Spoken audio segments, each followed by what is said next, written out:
President McCoy, distinguished faculty, families, and fellow graduates. Good morning. My name is Sarah Fears, and I am one of the many voices that represents the class of 2017. As President McCoy said, I am the Walker Cup recipient. I would like to take a moment to thank those who saw me fit for such an award. I remember my first day on campus, I sat under the Walker Cup plaque and I thought, I wonder how many community service hours those nerds put in.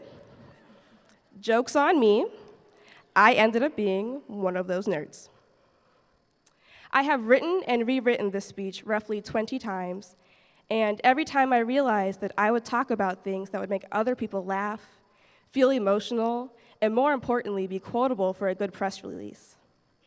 I wrote in times to smile at the crowd and anecdotes that made me seem profound. I erased myself, my story, from the DePauw narrative because I didn't think that I was interesting enough. But if I'm going to be unapologetically me, I want to insert myself in this story. I am an invisible man. No, I am not a spook like those who haunted Edgar Allan Poe, nor am I one of your Hollywood movie ectoplasms.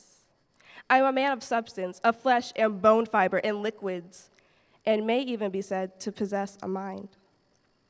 I am invisible, understand, simply because people refuse to see me. Like the bodiless heads you see sometimes in circus sideshows, it is as though I am surrounded by mirrors of hard, distorting glass. When they approach me, they see everything and anything except me. Yes, Professor Wimbley, I annotated the text.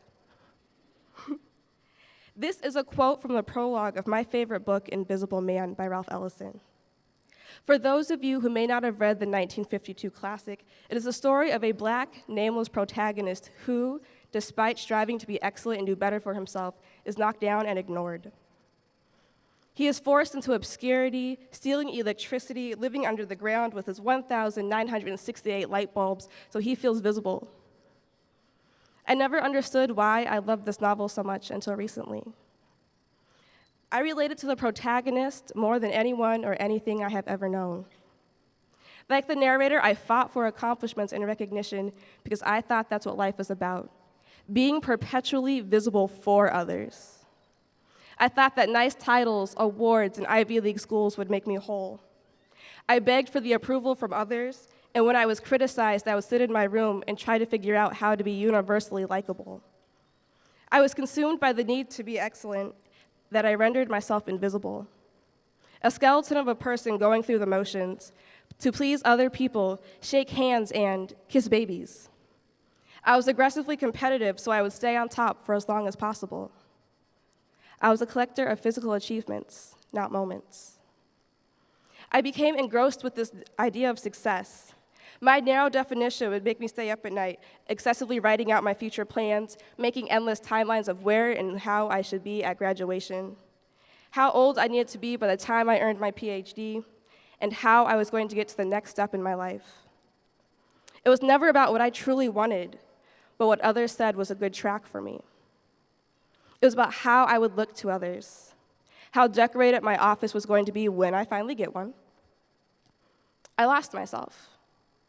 And because I lost myself, I was miserable. I'm here today to tell you that you are more than what other people think of you. Live your life in ways that you have only dreamed of. Live unrestricted, free of the judgment and approval from others. Live your life for yourself, and do what makes you genuinely happy. Live your life like the first day we arrived on campus. Fill an inflatable pool with water and have a pool party on Longden's roof if that's what you're into. Make new friends without being hardened and let go of your baggage. Experience and know true happiness. Live in the moment. We are a culmination, the total sum of our lived experiences, and if our lives are just what we thought others expected of us, then we are not truly living the lives we are meant to live. Do not let anyone else write or control your story. No one else can tell you who you are. No one else can assign a value to you. You are priceless.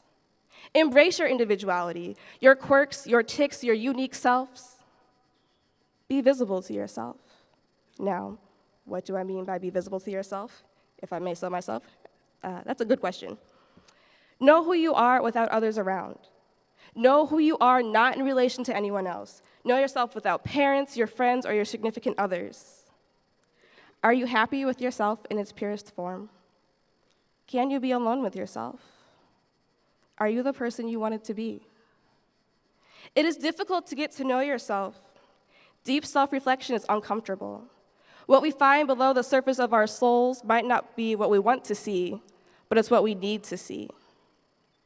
We get in our own way because we know that if we love and appreciate ourselves, we are unstoppable.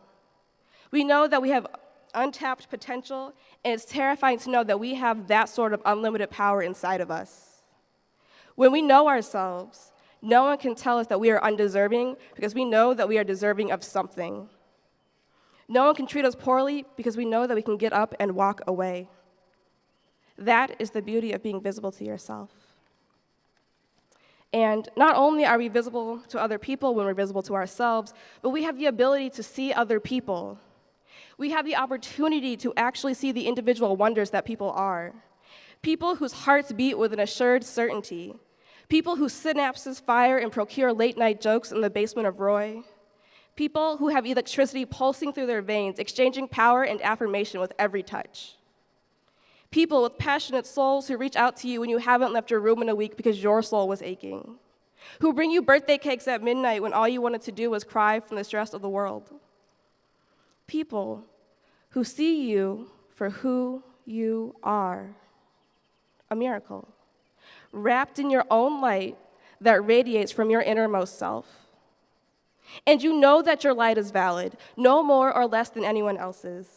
A light that complements your peers, not competes. How joyous it is to shed the fear, to rip off our invisibility cloaks and step into ourselves. How marvelous it must feel to be enough, and not what others think is enough, but what you know is enough for yourself. We are, in splendid fashion, embarking on our individual journeys. Do not become invisible because you are frightened by your own light. Fret not when others don't see it. It is a daunting task to leave the security of the last 4 years. We may be tempted to rely on our future employers or schools to tell us who we are. In fact, they might even feel that they can tell you who you are, but they can't. In his final reflections, Ralph Ellison's narrator states, "All my life, I had been looking for something, and everywhere I turned, someone tried to tell me what it was. I accepted their answers too, though they were even contradictory and self-contradictory. I was naive. I was looking for myself and asking everyone except myself questions which I, and only I, could answer.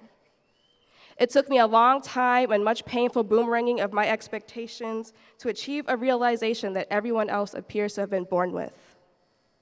I am nobody but myself." Let these words not fall on deaf ears. You are no one but yourself. To aspire to be someone else is failing to see the intricacies of your being.